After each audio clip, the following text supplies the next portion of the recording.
Our topic for today is Hishynus. Hishynus, everyone knows what Hishynus is.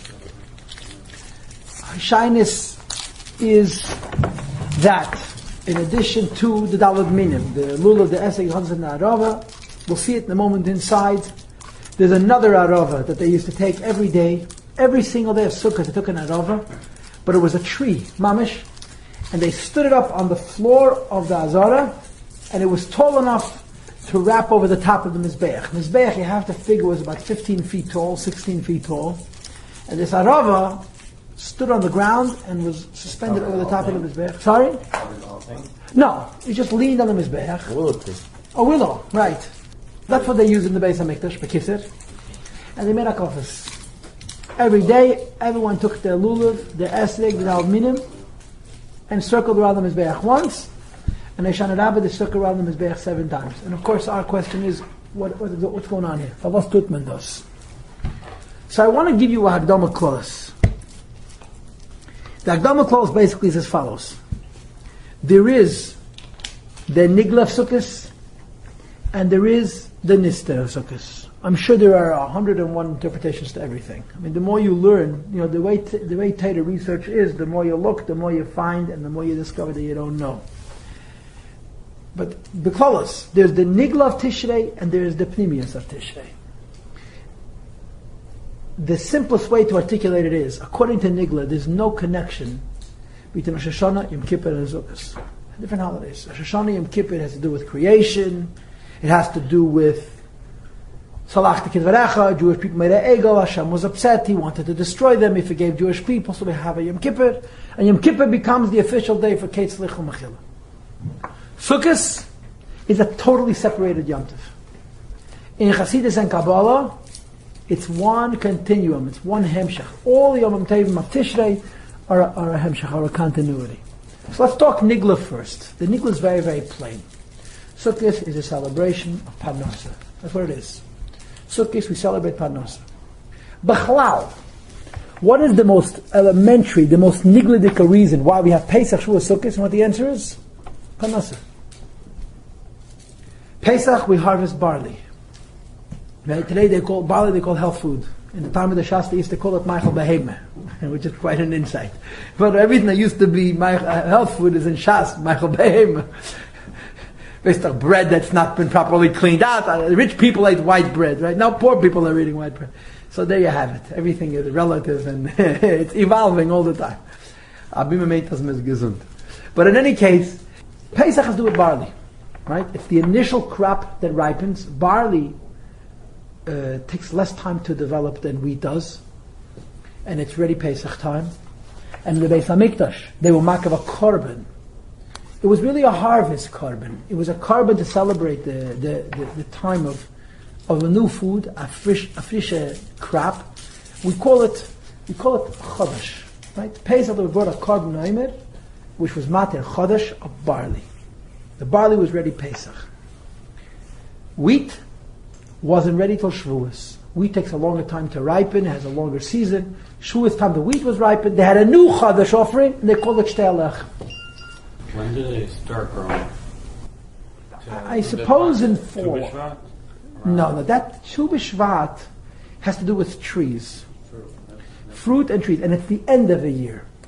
In other words, let me give you an example, yes? Next year is Shemitah, Tafshin Samaches is Shemitah, right?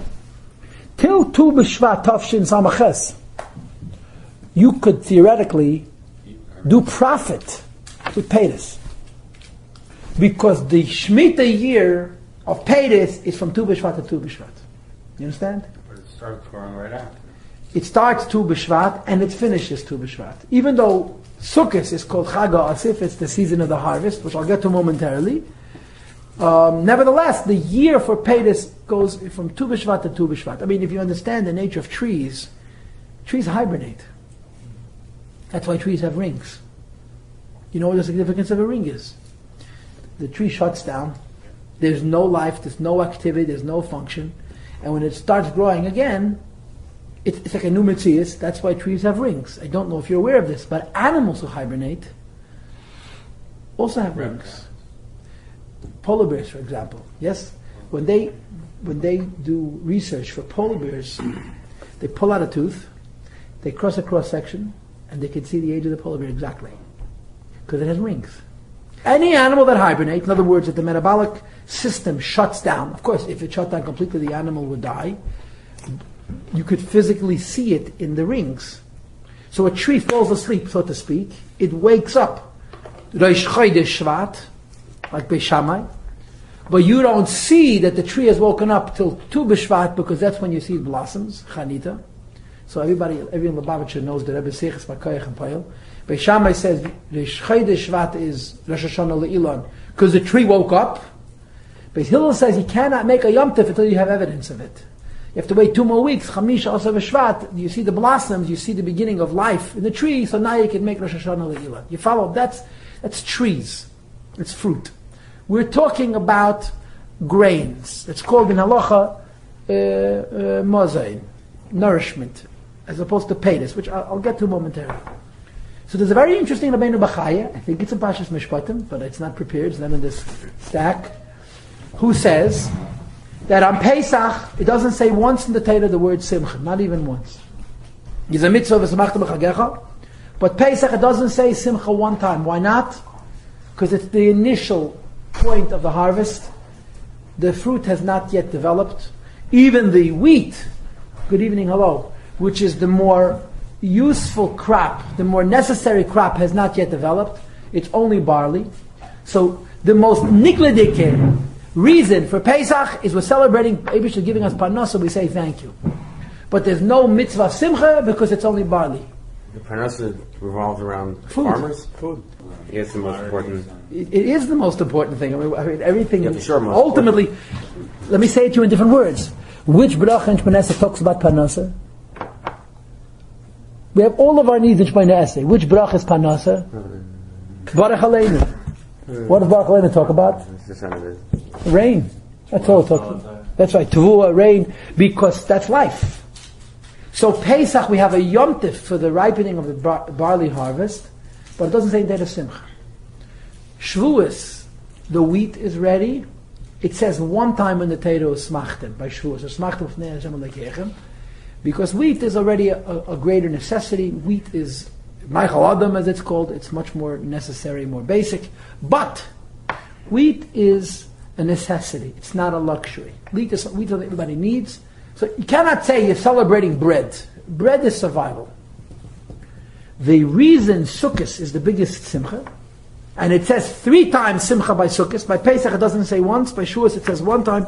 By Sukkot it says 3 times simcha, is because it's the season of Osif. That's the Nigle. That's the Chumash. Chag Osif. What is Osif? The harvest. You're collecting not just the grains. That means the wheat. Chamisha mini dogan, which is mozin, nourishment. Not only the legumes, the beans, but peiros, fruit. And according to halacha, according to Torah, fruit is not necessary for nourishment. Fruit is le'idun le'tainug. It's for pleasure. Sukkos, the fruit is also available and ripened, so it's a greater Yom Tov, greater Simcha. In other words, the nigledika reason for Pesach, Shavuos, Sukkos is parnasa. Interesting, but true. Another component, central. What they do if there's a famine? So they had Yom Tov Sukkos and they mourned. What are you going to do? I mean, they gave us mitzvahs. This is the season, and I suppose you could say it's not only a season of thanking Hashem; it's also a season of being judged by the Rebbe, as I'm going to get to momentarily. So you can daven at these times for Yanim of Parnasa. Sukkot is for fruits. Sukkot is osif. Osif means bringing everything into the house. But aspacha, as whatever the lashon the pasuk is, min hasada. You collect from the field everything: the barley, the wheat, and of course this means all the grains, all the legumes, and the fruit. You harvest, you bring everything into the house. Lahavdil of Havdalas, by pagans, by the Zara, their rituals, their holidays have to do with the seasons. And this is but they have holidays at the same time. They have holidays at the same time for the same reason. Except that by Yiddishkeit and Torah there's always a pnimius, there's a deeper dimension. This is why you take a lulav.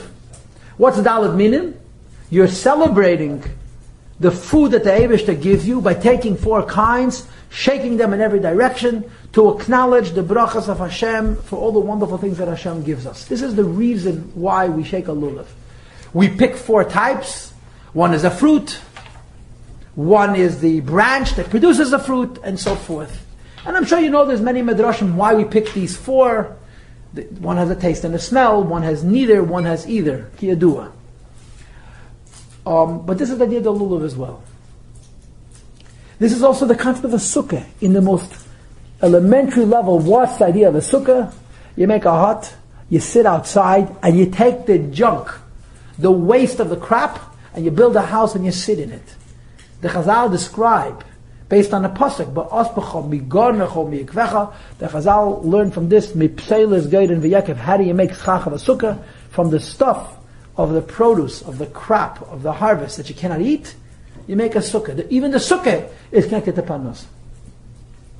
And finally, and very significantly, the Mishnah says, we're judged for rain on sukkahs. If you're familiar with the Mishnah in Masechta Tainis, really, we should say Mashav Haruach Ber de Geshem the first day sukkahs.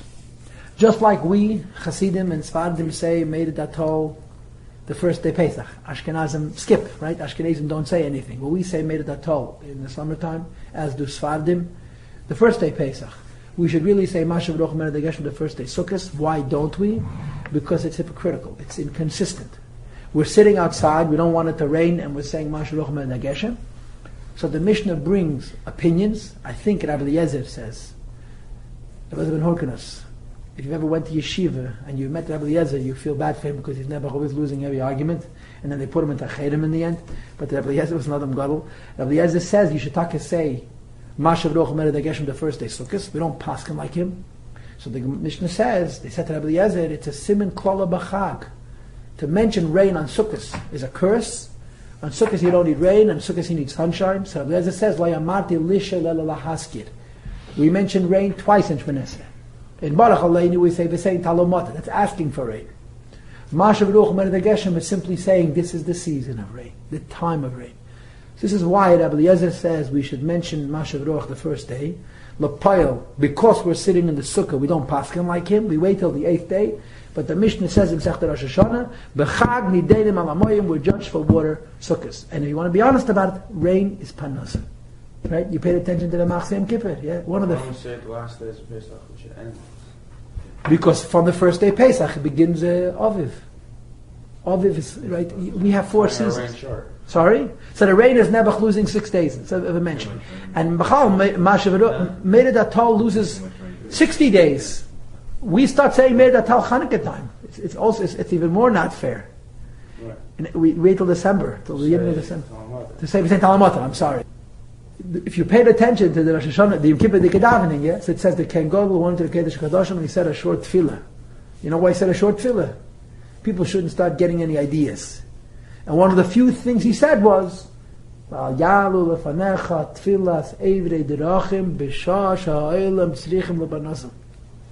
listen to travelers when the world needs rain. Rain is life. And Sukkot is the Yom Tif of water. Everything around Sukkot is water. So if you want to be very nigledik, strictly nigle about Sukkot, it's about Parnasa. It's the happiest time of the year. Why? Because you're sitting in front of a barrel of jewels. You're never going to have more food. People lived seasonally. You know, they call it subsistence living. We read about this in books. You know, it's historic. But in the olden days, for much of human history, people lived based on what was available. And you were never richer, you never felt happier and safer, more secure than Sukkot. Thanksgiving. Sorry? In very simple, literal terms. So you thank the Eibishter, I have so much, thank you Eibishter. This was the idea of Sukkot. And it explains many things. It explains the lulav, it explains the sukkah, and it explains the shyness. Because the shyness has to do with arava, with a willow. And the Torah calls arava arvei nocha, that it grows on water. Correct? It grows on water. And again, it's the same theme. Water is the source of parnasa. So if you look at Sukkot is very nigladik. It's all about parnassus. No, everything we do on Sukkot has an explanation based on the harvest. And again, I believe that my source is Rabbi Yossi and Mishpatim. If you look and you don't find it, just don't tell your brothers, because I'd like to keep my ego intact. But it's in Pashas Mishpatim. The first time it mentions Shalosh Regalim Bashan is Pashas Mishpatim and Chumash. Over there you have Rabbi Yossi Paltiel, Kedarke, Zerishin, but he speaks about this whole idea. Why Pesach doesn't say one Simcha Shavuos, one Sukkot 3 times. Sure. This is Nigle. So they put a Arav on the Mizbeach, everybody marches around, and we ask Hashem for panos, ask Hashem for rain. You gave us a crop last year, give us an... So there's the answer to your question. There was a famine, so you want that next year there shouldn't be a famine. There should be water, there should be rain. Then you come to Pnimius HaTorah. I guess the most direct way to say it is, in Pnimius HaTorah, if you recall the mashal that I gave you of the king in the field 2 weeks ago, if there's one basic thing Chassidus changes about Tishrei, is Sukkot is very connected to Rosh Hashanah Yom Kippur. Extremely so. And there are many indications to this effect. We don't see Sukkot as just a convergence of holidays. You know, Rosh Hashanah Yom Kippur is holy days, Rosh Hashanah is creation, Yom Kippur is Keslicha Mechila, and Sukkot coincidentally occurs 5 days later. We see from Rosh Chodesh Elul till Simchas Torah as one hemshech. If you recall, the class that I gave you on Melech Basada, I explained it to you as the king visits the field, he invites the peasants into the palace, he tells them to leave.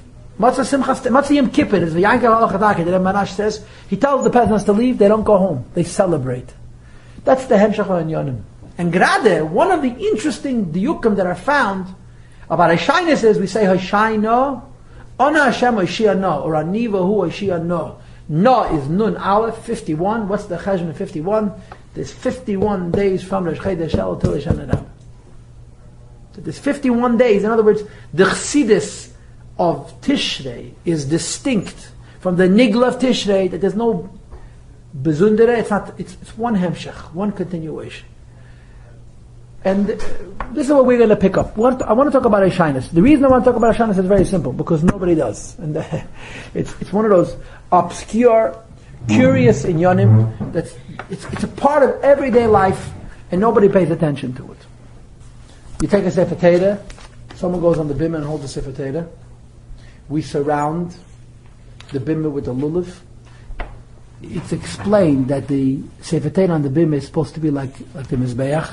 Just like in the Beis Hamikdash, they surrounded the Mizbeach with their lulavim. We put a Sefer Torah on the bimah and we surround the Mizbeach to thank the Eibishter. Again, Nigladik, it's about harvest, right? And we have 7 Hashainis. Kadim Kol, just very bekitz and imretz. Most Jews have a whole mix-up of Hashainis. I don't know if you know this. In most communities of Jews, which Hashainis you say which day has a lot to do with what days of the week it is. Kadim Kol, many Yidden say Hashainis Shabbos. We do not say Hashainis Shabbos. The first day Sukkot is Shabbos. There's no Hashainis on Shabbos. What we're going to do is Sunday, the second day Sukkot, we're going to say the first 2 Hashainis. We're going to say the first Hashainis, we're not going to circle the Aron, the Bimah. And we're going to say the second Hashainis, and we will. In a few short words. Now, another thing that I want to mention, our custom is as follows. We say Hashainis Laman, Amitach, Hashainis Laman, Brisach, Hashainis Lagodlach, till you get to Samach. When you get to Samach, you start your circle, and you say Hashainis Laman, Seidach Hashainis, Hashainis Laman, Nuzach Hashainis. This statement is Sefer HaMenhagim. Number 2, the first day is about God. Laman Amitach, Man Brisach, it's all about the Eibishter. The second day is about the Beis Hamikdash, Even Shesiya, Beis Abchira, Geit and Ornen. Okay? The third day is about Yidden. Oim Ani Choyma. Oim means a nation. Ani Choyma, I'm a wall. Barak HaChama, bright as the sun. Goyla Vesura, I am exiled and I'm tortured. And nevertheless, Dom Yivestach Nigin. Chach, Goyla Vesura, Doch, Dom Solasamer. Everyone sings it, no one knows what it means. Chach, even though we're in Golas and we're matter in Zech, nevertheless, Dom Solasamer. What does the Gemara say about a Samar? The Gemara says about a Tamar that it's Lei Vechad. A Tamar has one heart. Yidna compared to a Tamar, just like a palm has one heart of palm, it grows 1 center every year. Kach Yisrael, Einon Lei Vechad, El Lavim Shabbat Shamayim. That's the pshat, but who cares, right? Next. Okay. Other than Mashiach talks about Geula, Yeshua, really more than Geula. Other than Behema, talks about the whole creation. You look at the Pasha, the Shtikela, it talks all about the Eibish's world, people, animals, everything in the creation. Adama Me'edet is about Panosa. Adama Me'edet is about Panosa. And on page 329, the seventh Hakofa is about Mesiras Nefesh. Laman Eisan is a Blava Eish. It's all about fire. Eisan goes on Avraham. Bein HaNeka goes on Yitzchak. Giber HaNevakim. Sar Eish is Yankev. Laman Golim Shenechitza Be'er Vanan Eish is the Shvatim. You see? Hu Laman and Salakam Lach Eish. That's Aaron. Laman Vehulach Kesegem Ben Eish is the Kohen Gadol. Laman Zevid goes on the Beis HaMikdash and so forth. It's pretty awesome. But the Hishayna of Hishayna Rabbah is all about fire and Mesiras Nefesh. In any case, it doesn't hurt to know what's going on. But when you look, sorry? From? Who wrote coming back? Oh, I suppose Anshe Knesset Agdoila. B'chlal Siddur is Anshe Knesset Agdoila. I'm sure you noticed that 90% of Siddur is Psukim anyway. But the 10% that isn't is Anshe Knesset Agdoila. I may be wrong, but it's mentioned in the Mishnah, right? And it's talked about in many, many Sfarim. I suppose, I don't know. I cannot say it. I didn't look this up. Maybe it's on the Goinim. But my assumption is there's Manchak Sagdela. But you know what? Maybe I'm wrong. Maybe it's too pretentious. What's interesting is, what is the key? What's the most important words in the whole situation? What's the most important words in the whole Shabbos? Yeah, it's an impossible question to answer. Shina. Shina is a good answer, right? You know what? I don't want to torture you guys. Look around a little. Just look around. Give yourself 30 seconds. Look around and see if you can find another word besides for Shina. The key word is actually not Shina. The Mandas is a good guess, right? Is that what you were going to say? The last line on page 326. That not only Yidden, but Lahav L'Goyim, the whole world should know that the Eibush is the only Balabas of the world, is not a bad guess. And Grade, on the last page of the stack, in other words, if you turned your staple to the left, I made arrows. I'm sorry, not the last page, second to the last page. Shin Nun Gimel, from the time Yamin Hogim, where he gives a whole reason, one page before the last, why we say Laman Das. I don't know, we'll have a chance to get to it. I wrote it. Very interesting thing. But what's fascinating to me is that the key words to the shyness are the words Anivahu. Rashi and Shas, of all things, Nigle Sheva Nigle, says the key words of shyness are the words Anivahu Ashiyana. Anivahu Ashiyana. This is the key to shyness. Naturally, Hashi is an important word. No is an important word. But the key words to the shyness are the words Anivahu. Another fascinating thing is that Rashi goes Kabbalistic on us. I said to your father before the Shir, what's the source of Nigle for Shem Ab, Shem Ayin Beis? Rashi Masechta Sukkah, Daf Mem Hey Amar Aleph. You know how I know? It's sitting in front of you. Where in Shas is there a mention in Masechta Kedushin? There's a mention of different names. In Masechta Kedushin, there's a Shem Ben Dala, there's Shem Yud Beis, and I think there's a Shem Mem Beis. In Masechet Kedushin, the Rav Tarfon said that Rav Tarfon was a Kohen, that his Avi Imai, his mother's father or his uncle would go into the Beis HaMikdash on Yom Kippur and he would say the Duchening, he would be Mavliya the Shem HaMafedish. Only certain Kohenim knew the Shem, and the Gemara lists over there, and the Rambam talks about the Meir Nevuchim, these three names, Shem Ben Daled, the 4 letters, the 12 letters, and the 42 letters. But the source of Shem Ab is the Rashi Masechta Sukkah. So, I gave you a basic nigla thought about her shyness, that it's like everything else about Sukkot, it's about harvest and about Parnasa. Now we're going to learn deeper in Yonim.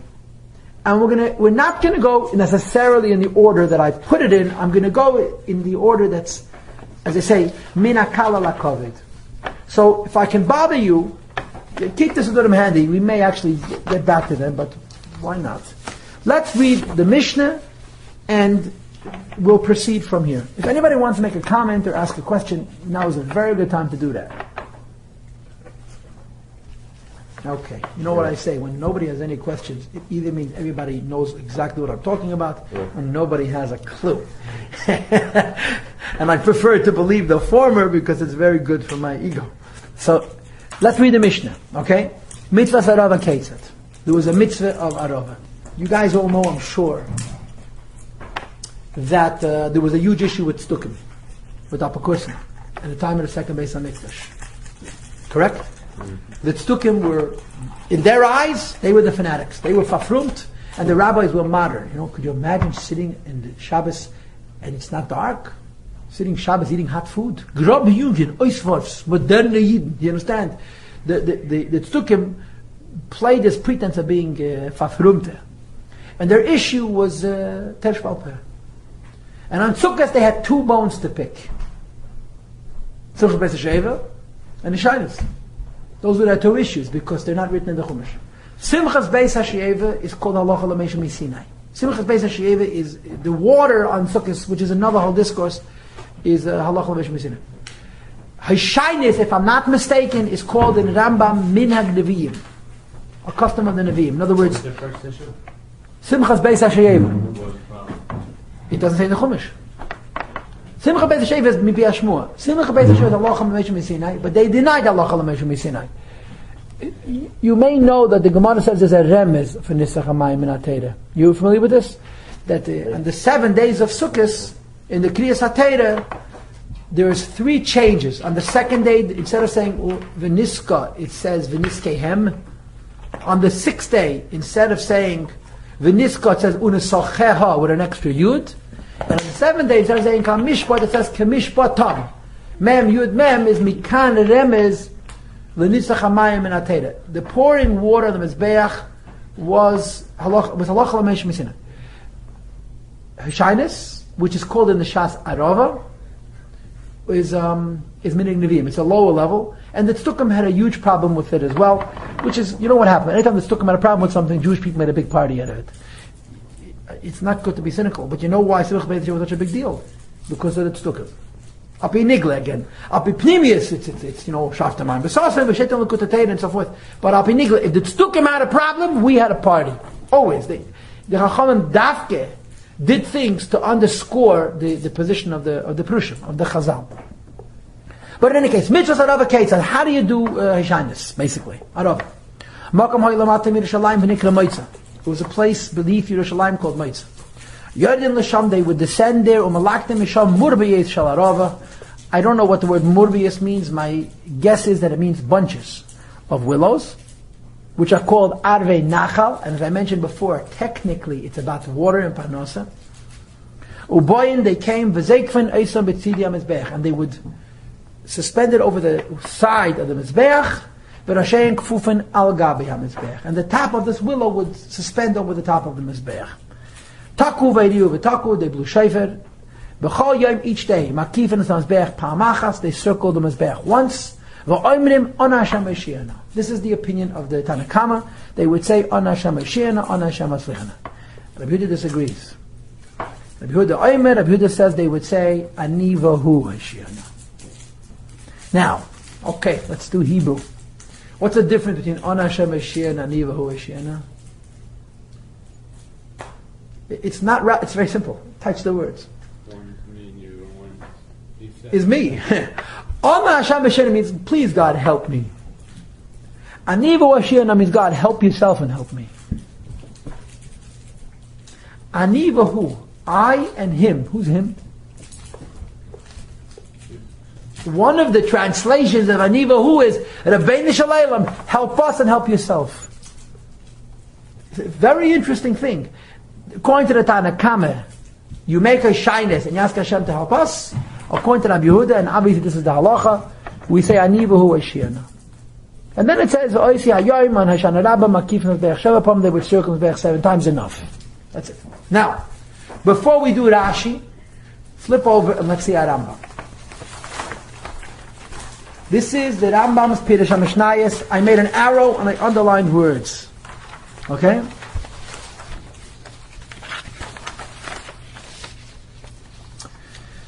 This is the Rambam.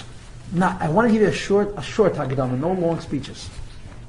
The Rambam officially was not a Makubal. Right? Klemish, he didn't know Kabbalah. In Chabad, there's a Messiah from the Baal Shem Tov, and the Rambam was, quote, a Greis in Makubal. It's in Sefer HaSichos Tafshin. There's a whole shtickle there where the Frierdiker Rebbe said that we have a Kabbalah, that the Rambam was a big Makubal, and the Raya is that he begins his Sefer, Yeseda, Zalmud HaChochma, Zashteves Havaya, but in sein side it's given a Greis Sakona zu Magalazan. It was dangerous to reveal. So when you read Rambam, when it comes to mystical stuff, it's very interesting. It's very unusual. But as you see how Rambam chooses words, you see how he diplomatically avoids taking a stand. And here's a typical example. Ani mismesh shel HaKadosh Baruch Hu. V'cheinu, kach kos mefarshei Talmud. Conversation over. Ani, it's Hashem's name. Who was Hashem's name? How do I know? I don't know. The Mfarshim sagen das. This is typical of the Rambam. Very delicately, very unassumingly, the Rambam hints to something that he doesn't want to address. Aniva, who is the Eibishter's names? You'll see in Mirza Hashem, when we finish Rambam, we're going to go to Rashi. And the Rashi is a Chatchila Makubal. It's one of the few places in Shas where Rashi Poshet brings you a mystical interpretation, a Kabbalistic interpretation of an idea. The Rambam says, Kach Melkos Mefarshei Talmud. Now, as far as we know, Rambam never saw Rashi. Who's Mefarshei Talmud? I don't know. Right? The Rambam doesn't tell us what Mefarshei Talmud is. And I want to remind you, on top of everything else, this was not written in Hebrew, this was written in Arabic. This is a translation. So, even the words of Rambam are not precise. I have a simple translation. Why did they say Aniva who? And he gives you two different explanations. Again, we're going with the assumption that the essence of a shyness are the statement Aniva who Ashiyana. Everything revolves around it. All the extra words is the decorations, the gravy, the flowers, the fruits, the balloons. The key to shyness, the words Aniva who Ashiyana, gives you two translations. Number one, Shukeire u'miskav. That when one says Aniva hu Ashiyana, one is calling and means to say. Lemisha Omar Ani Anihu. In Pashas Ha'azinu, it says Ani Anihu. Ani Omes V'chayo Machatzte V'ani Erpav Emi Yadi Matzu. Right, the end of Pashas Ha'azinu. At the Eibush it says, I'm in charge of the world. I make it look like Goyim can oppress Yidden. I let all kinds of terrible things occur. But in the final analysis, Ani Anihu, ich beru'u ata. See now, Ani Anihu, I'm in charge, and I'm going to do whatever I want. So Anivahu, when we say the word Ani, we're referring to the Eibishter who calls himself Ani. Sha'oise HaKosov, this pasuk Ani Anihu, which is in Pashas Ha'azinu, is Ne'emar b'nitzochen Yisrael u'shuasam, is written regarding the victory of the Jewish people and their salvation. And when we say on a shyness, Ani v'hu Ashiyana, it means Ki'ilu Yoimer. It's as though we are making a declaration. Ata, you Eibishter. Ha'oimer, that you said in your Chumash, Ru'u ata kani anihu. You announced, see now, Ani anihu, I'm the boss of the world. So we said to Eibishter, Hashiyana.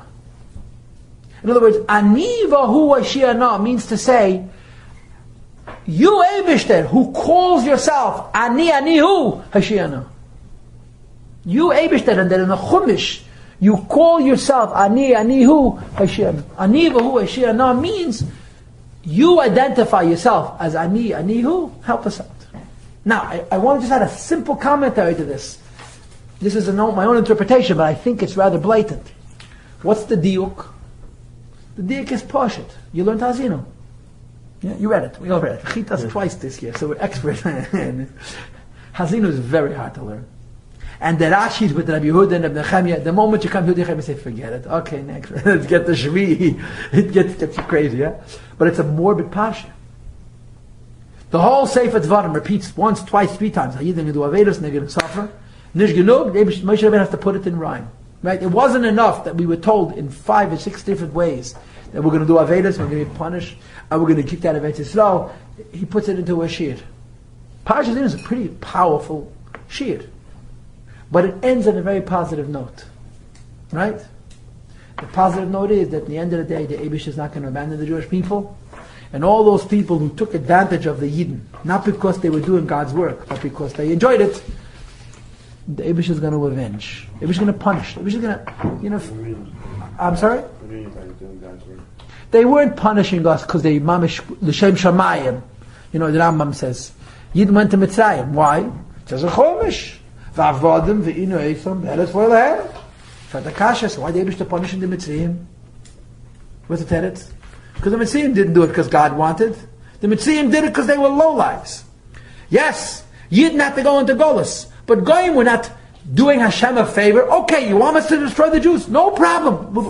We'll do it for you. We'll oblige you. You know what I'm saying? The end is very favorable. So the way you would read this Rambam is, every year on Sukkot, you say to the Eibishter, Ani v'hu Ashirna. In other words, let's get to the end of Hazinu. I don't know where in Hazinu we're holding by Pasuk Chavtes, Pasuk Lamed Beis, Pasuk Lamed Daled, which describes one type of Yiddish Tzara, second time of Yiddish Tzara, third time of Yiddish Tzara. Comes Sukkot, we say to the Eibishter, Ani v'hu Ashirna, Rabbeinu Shalom, skip to the end of Hazinu. Skip all the psukim in between, get us to the end, punish the goyim and save us.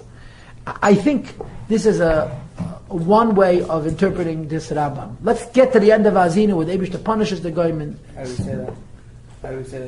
Anivahu, Rambam says, it means Anivahu Hashirna is like saying God Hashirna.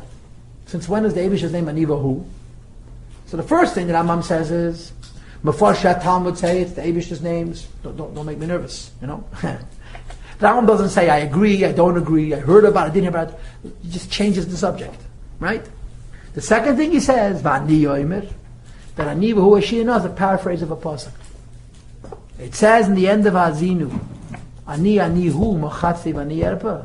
So we say to the Eibush, let's get to the Ani v'hu. Enough with the Amati Afeim, and with the Vistach Luli Kasoyev and all those other things. Pasha Zinu is a very difficult Pasha. Let's get to that Nivu. That's the first interpretation. V'yashmin hago oynim sha'omar. That the second interpretation is very interesting. A bisl latifet. She'nyone have mi sha'ani v'hu batzara hashiyana.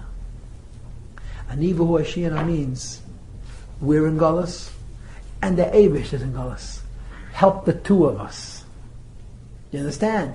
This is written obviously in a poetic form. Anivahu means the Eibishter and Yidden, or Yidden and the Eibishter should be helped together.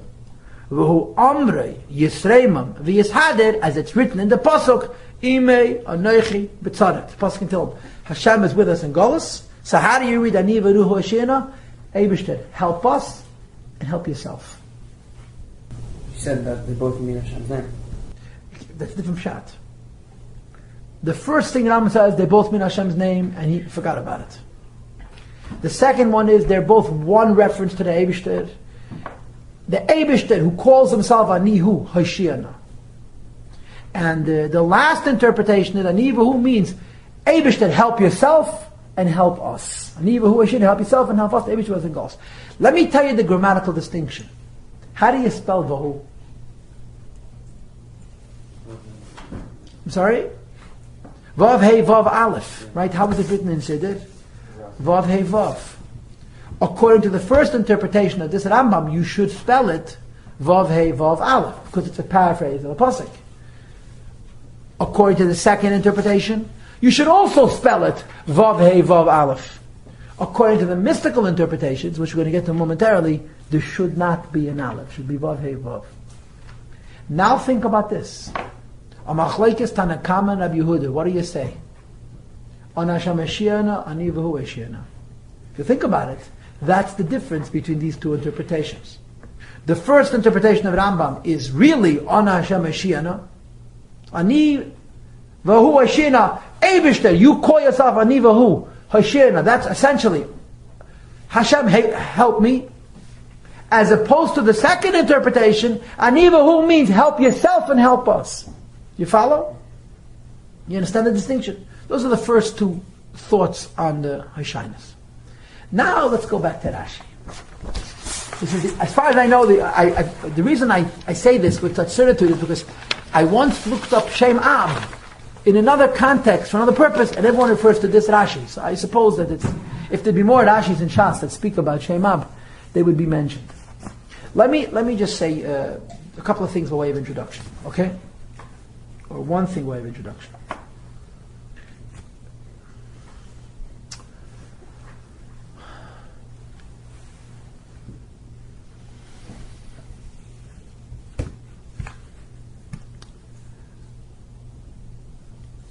Two times ago, I talked to you about Melech Basad, I told you about King in the Field. I don't remember how much of the Nimshal I covered. But let's just say this. There's the normal relationship between Hashem and Yidden, and there's a special relationship between Hashem and Yidden. The normal relationship between Hashem and Yidden, we're called Adam HaTachten, and the Rebbe is called Adam HaElyon. Right? Adam HaElyon is otherwise known as Atzilus. The connection between Hashem and us is through Adam HaElyon, through Adam. Special times, there's a Gila of Yud Gimel Midas HaRachamim, the 13 attributes of mercy, Shloisha Esem Midas HaRachamim, which is otherwise known as Ma'od HaElyon. There's Adam and Ma'od. And I'm sure you're familiar, Adam and Ma'od are the same letters, you switch them around. Adam means detail and order and symmetry, limitation, individual aspects, but strung together, woven together into a lattice, into a achdus, into a fabric that's so perfect that even though it's limited and detailed, it's godly. Ma'od means Ein Sof. Okay? So a whole year we connect to Hashem through Adam, Aseres Yemei Tshuva, Yomim Neroyim, we connect to Hashem through Yud Gimel Midas HaRachamim. Yud Gimel Midas HaRachamim are otherwise known as Ma'od. Okay? There's another way of saying it. And that is Hashem's name, Yud Kei Vav Kei, has various spellings. You're familiar with this, right? You can spell, Yud Kei Vav Kei is 4 letters. But if you write it out, it's usually 10 letters. Yud is always Yud Vav Daled. Hey, you have 3 options. Hey Yud, Hey Hey, and Hey Aleph. Correct? Hey, Yud Aleph. That it's redundant. Either Hey Yud, Hey Hey, or Hey. I've never seen such a spelling, but I may be correct. Vav also has 3 spellings. Vav Yud Vav, Vav Aleph Vav, Vav Vav. So you have Yud Kei Vav Kei. When you write out Yud Kei Vav Kei, you can get different enumerations. It's called Ab Sag Ma Ban, 72, 63, 52, 45. If you're not familiar with this, it's not a scrimmage, it's not a football count. Don't worry about it. Nicht so wichtig. You don't have to know the mysticism. But Shem Ab is, if you spell Yud Kei Vav Kei with Yuds, Hey and Hey is 15 and 15 is 30. Vav is 22, 6 and 10, and Yud is 20 is 72. If you spell it with Alephs, Yud is still 20, Hey Aleph is 6, Vav Aleph Vav is 13, Hey Aleph is 6, it's 45. And so on. Another way of saying the same thing, Yud Gimel Midas HaRachamim, or Ma'od, is Ab, 72. The Shem Havaya, written with Yud, is Begematria Ab, 72. Okay? Just to titillate you a little bit. That's the most it could be. The Milu, yes. This Shem Havaya in Kabbalah has 1,000,001 different interpretations. Right, these are classic. And Havaya, spelled with Yuds, which equals 72, is Ein Sof, Ma'od. Chesed is the Gematria 72. Okay? V'hoyim Shamaya has 72 words, which is Gematria Chesed. Hafta has 42 words, which is a shame of Gevurah, like on the Bechech. But V'hoyim Shamaya has 72 words, which is Chesed. Rosh Hashanah we say Bechein. Bechein is also 72, right? We say 4 times Bechein, gedenkst? 72. And it's explained in Kabbalah, the 4 times Bechein are 4 different Shem's Havayis. But we add a Vov, Uvechein. Uvechein makes Chesed into Chasdoi, 78. Correct? Now, if you know a little mathematics, Shem Havaya without Miloi is 26. 26 times 3 is 78. Right? You couldn't make this up if you wanted to. I mean, People call it Bible codes. I mean, you start seeing this, say this, I tell you that there's no way a man did it. It's not shaykh. You know what I'm saying? 78 is 72 plus 6. 72 is one of Shem Havayah, it's the Ma'oid. You add Vav U V'chein. V'chein is 72. You add a Vav, it becomes 78, which is Chas Doi, which is otherwise 3 Shem Havayah. 3 times 26 is 78. And so is the Gematria of Ani Vahu. Ani is 61, and Vahu is 17. 17 and 61 is 78. So everything seems to fall together. What's the point? In other words, if you're bored by, some people love this. Some people get their chayas from this. They call it Kabbalah, and they pay $1 million, and they wear a red band, and they buy those very unhealthy caffeine drinks and all that stuff. But some people are absolutely bored by this. What's the Nakud? The Nakud is Tishrei is a special time. It's a time of Ma'oid. Our connection to Hashem during Tishrei is fundamentally different than a whole year. Not because of us, because of Him. And what starts Rosh Hashanah Yom Kippur continues Sukkot. That's the key. It's not like Rosh Hashanah Yom Kippur a special time and on Sukkot we're celebrating rain. There are many, many things that happen in Sukkot which clearly continue everything about the Yom Neroyim. And one of them is Hashyness. Hashyness is on Sukkot.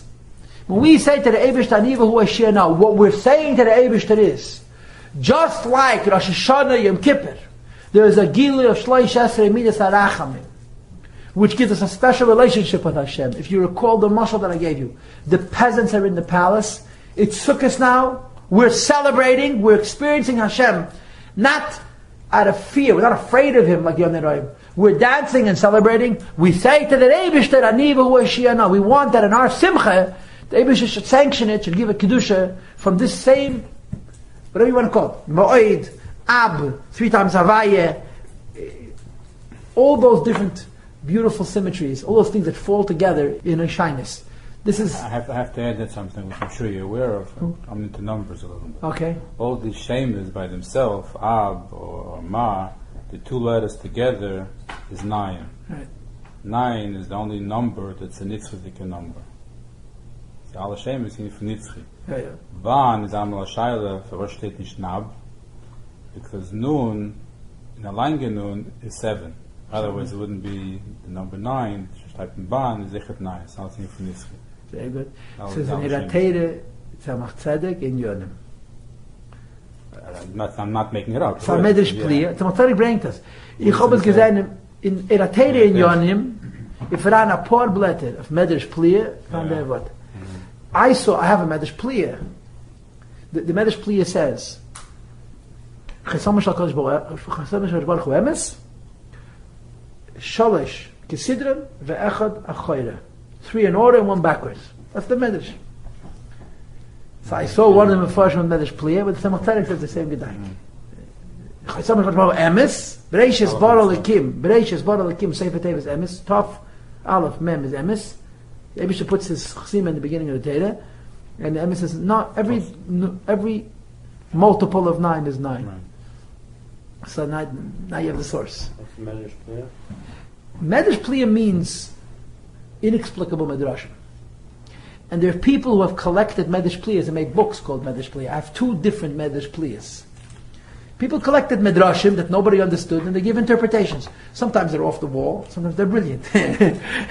But I saw it in the Tzemach Tzedek, and I saw the Medrash Pliya, whoever prepared it, wrote the same pshat. I don't know if he heard it from the Tzemach Tzedek, whatever the case is, but he gave the same pshat. In any case, let's get to Rashi. This is the source of Shem Ab in Shas, is this Rashi. Ani Vahu, says Rashi, Begematria Ana Hashem. Ani Vahu has the numerical equivalent of Ana Hashem. So Rashi immediately combines the 2 shittas, correct? With a machlekes between Tanakama and Rabbi Yehuda. Tanakama says we say Ana Hashem Mashiach. Rabbi Yehuda says we say Ani Vahu. And the Rambam would come out. What's a chilik? Are we davening only for ourselves, or are we davening for the Eibishter as well? Says Rashi, don't worry. Ana Hashem is the Gematria of Ani Vahu, which is 78. Ana is 52, and Havaya is 26, is 78. V'oid. Next. This is Mishivim Mushtayim Shemisheim. This is amongst the 72 names of the Eibishter. Hanekuvim B'sholosh Makrais, which are alluded to in 3 psukim, Hasmuchim, that are near one another, B'Pashas Vayihi B'Shalach, in Pashas Vayihi B'Shalach. Do you own Mendel Kasher's Teira Shleima? It's a set, Teira Shleima. Yeah. Nicht. I'm not going to ask you to bring it. Mm-hmm. In the back of Sefer B'Shalach, he brings you a box, a tavla. There's 3 psukim in Teira, one after the other. They have exactly 72 words. Each pasuk has 72 words. The likelihood of that occurring is very, very small. Vayisa, what does he bring down? Vayisa, Vayavai, Vayet. Vayisa, Malach Alekim, Bein Machne, Sol Machne Mitzrayim. Vayavai, and then Vayet Moshe Yadeh. Each pasuk has exactly 72 words. And according to Kabbalah, you take a letter from each pasuk and you create a shem. You have 72 psukim in the first, 72 letters in the first pasuk, 72 letters in the second pasuk, 72 letters in the third pasuk. So you would take one letter from the first pasuk, vav, one letter from the second pasuk, one letter from the third pasuk, vav, and combine them. Depending on which sefer you learn in which particular form, sometimes you would go in order. Vav, vav, vav, vayisa, vayav, vayet. But a lot of times, especially, I don't know if you've ever seen Kabbalah Sidurim. Kabbalah Sidurim, by V'hoyim Shamaya. If you've ever seen a Siddur, that above V'hoyim Shamaya, every word has 3 letters above it. Don't get nervous. This is the Shem Ab. V'hoyim Shamaya has 72 words.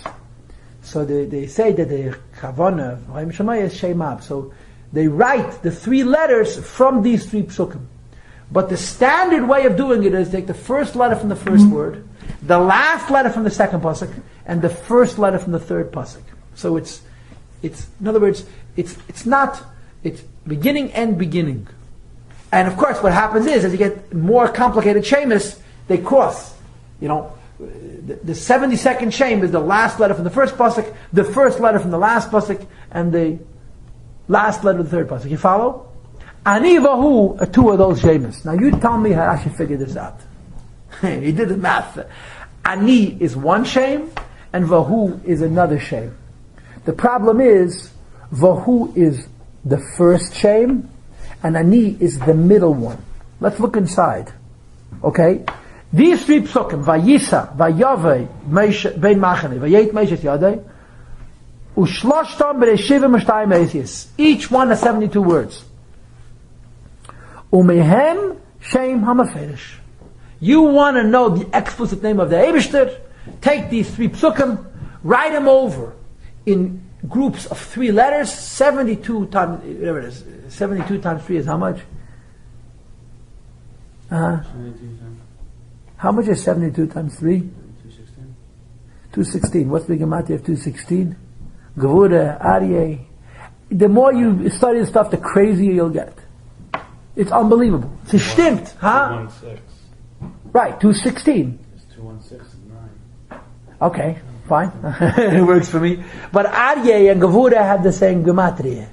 The amount of diok in this, at first you think, okay, superstition numbers, but it just goes and goes and goes and goes, and you say, yeah, someone wrote this on purpose. This can tell us. But in any case, if you write out the shemis, you'll have 72 names of the Eibishter.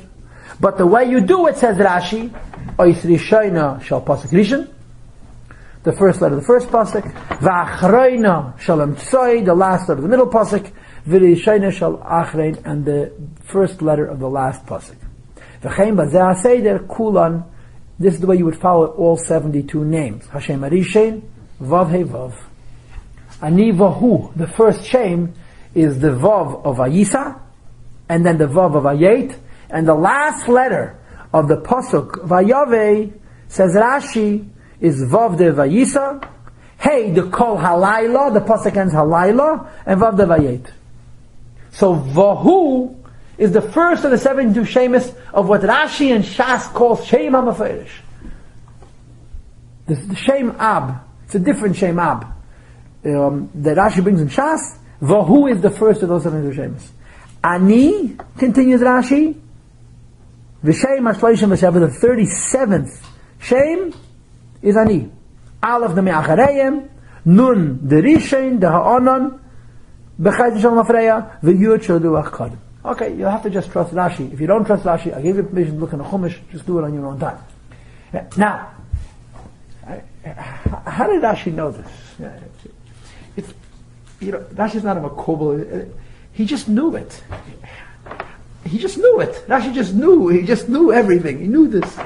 And Rashi, when he sat down and figured out, Yeah. huh? Yeah, why not? Why not? Einstein did it too. Because Rashi wasn't Einstein. Why not? Einstein was a smart guy, and Rashi was a Baruch HaKodesh. Rashi even took it to Meibish. He had, somebody once asked Rabbi Leivik, the Rebbe's father, used to sit and Kabbalah came out of him like a fountain.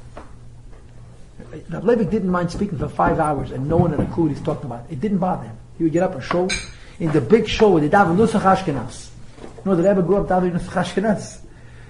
The Rebbe, if you remember, the Rebbe used to say, Uvanucha Yoimer. When you bring the Sefer Torah back to Ram Kodesh, I heard this from my Yid. So we say Yahalulu. Sfadim say Uvanucha Yoimer. Shuva Deshem. Rebbe say Uvanucha. If you watch the Rebbe, he was speaking much more than us. So somebody told me why, because he pushed it daven in the Ashkenaz shul. The Leivik shul daven.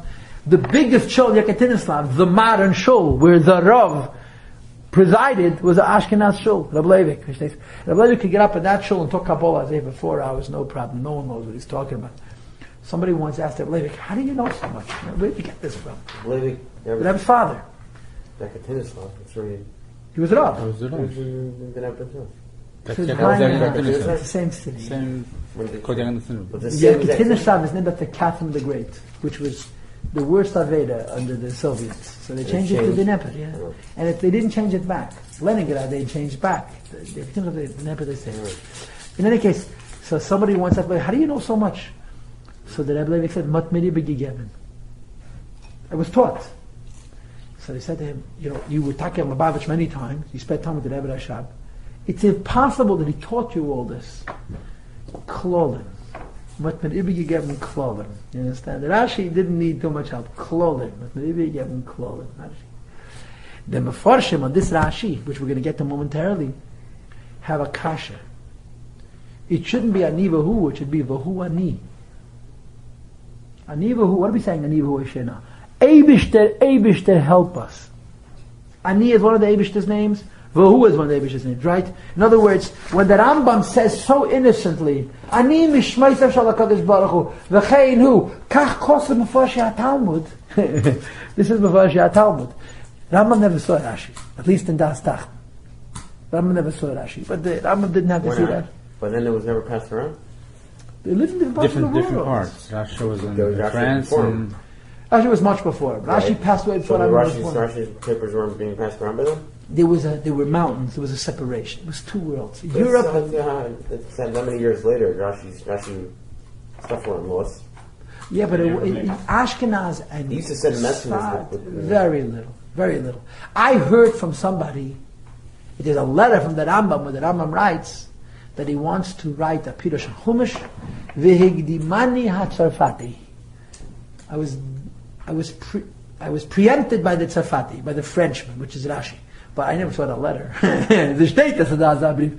Rabbi Ram Ben Rambam has a Pirush Chumash, Bereshis and Shemaisa have it, which he writes as his father's Pirush, and I can tell you one thing, every single pasuk, whatever Rashi says, exactly the opposite. Over Mamish, you can take it to the bank. Whatever Rashi says, pum faket. His father would give him the Rambam. Yeah, the Rambam and Rambam. The Rishonim, you see by them, the Voy, du sagst Tag, der vier Tage Nacht. You're talking about Baruch HaKodesh. You have to be careful, but the competitiveness in Torah is blatant. Is blatant. But the Pashtas Rambam, he never once mentioned Rashi. How is it Shayach that he saw his Sfarim? Doesn't mention his name. The Rambam was the most important Gedolei Yisrael. Rashi is one of the most important. They doesn't mention his name. The Rambam was born 30 years after Rashi passed away. Rashi passed away the same year as Rif. 30 years ago, he doesn't mention his name. Anyway, maybe he did say Rashi, but Kach Kosav Mefarshi HaTalmud. So Rashi gives you the Kabbalah. Who is Mebishin Zanomen? Ani is Mebishin Zanomen. But we say Ani first. Why? So let's go to the Lavush. The third page. Okay, it's 1 hour and 1 minute and 5 seconds. I've overstayed my welcome. I won't keep you here for very long. What the Lavush, let me first say who the Lavush is. The Lavush wrote a Shulchan Aruch. Okay, the Lavush was after the Beis Yosef, after the Ramah. He wrote a Shulchan Aruch. I noticed that the Rebbe a lot of times refers to the Lavush. So I started looking in the Lavush. The Lavush is a delicious halacha sefer. Very, very beautiful. Why? No long speeches. Everything is bekitzer. And beautiful Kabbalah. Lavush was a Makubal. And there's beautiful, short, beautiful, succinct Kabbalah thoughts in the Lavush that enlighten things. Here's a classical example. Page Taf Tzadik Hey, right? He says, V'nei agim lahakef hamigdal pamachet b'chol yoyim. He goes into a whole thing. V'oimrim, I underline the words, ani v'hu hashiyah, no. Notice he spells v'hu without an aleph, not like the Rambam. V'hem shtei shemis mishem shal ab. You see, it's 2 of the 17 names of the Eibishter. Hayetz mi psukim v'yisa v'yave v'yet. Okay. V'hu Hashem harishen, it's the first name. And go down 6 lines. I underlined and circled. Nimtza Hashem harishen is v'hu. Vav mi v'yisa hayachen shal halayla and v'ada v'yet. V'ani hu Hashem ha'emtzoi shal elo Hashemis. Lefi cheshbon zeh alav di Yisrael, nun rishen de ha'anan, v'yud de kadim. Which is what Rashi says. And if you look in the footnotes, he says that it's poshet a mistake, because the aleph of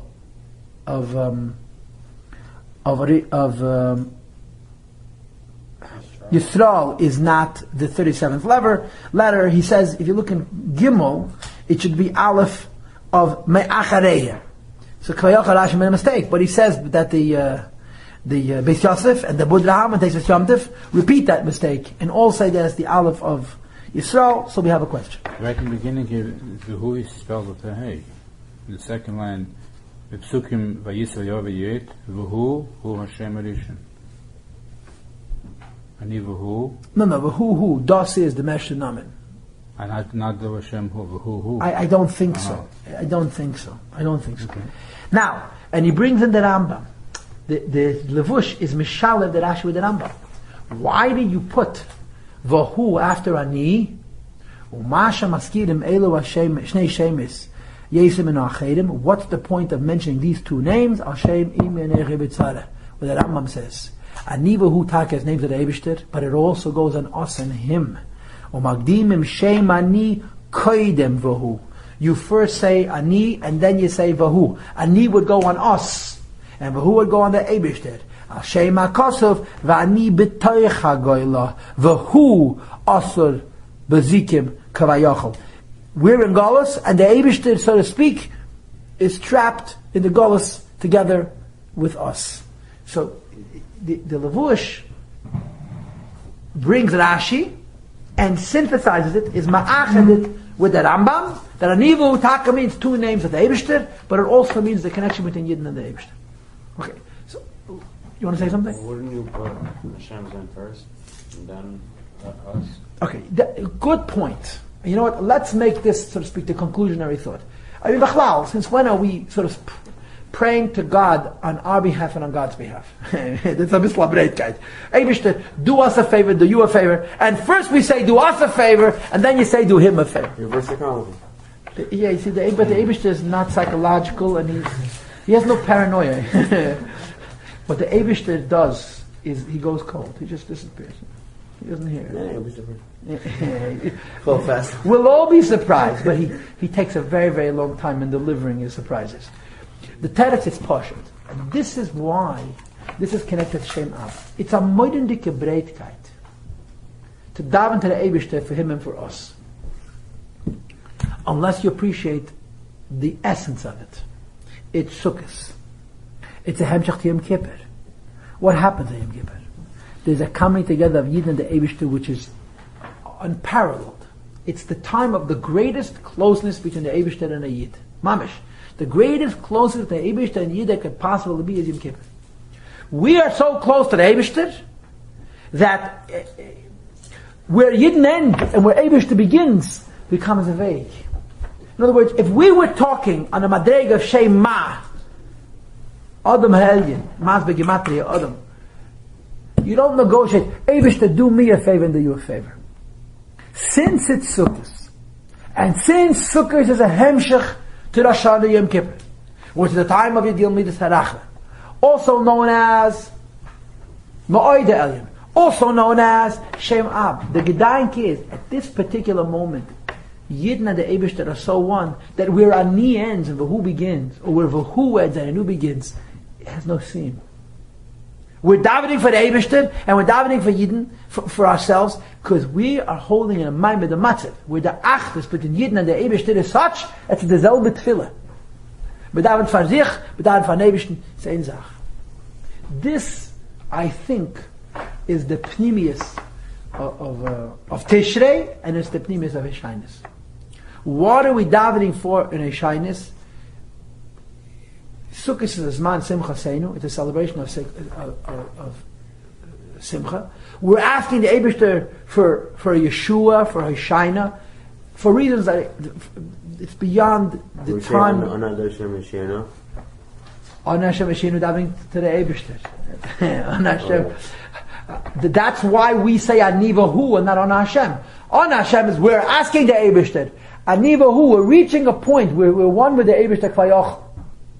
And it's from that perspective that we're davening, so to speak, on our behalf, and on his behalf. You know what it's like? Avraham Fried made a song out of it, so everybody knows it. Yeah? But the emes is it's an Rashi and Chumash. Kein Gadol, Yishmol Kein Gadol goes into the Kedesh HaKadoshim, and the Eibush says, Yishmol b'ni barcheini. What's that a say? So he gives him a bracha, so thank you so much.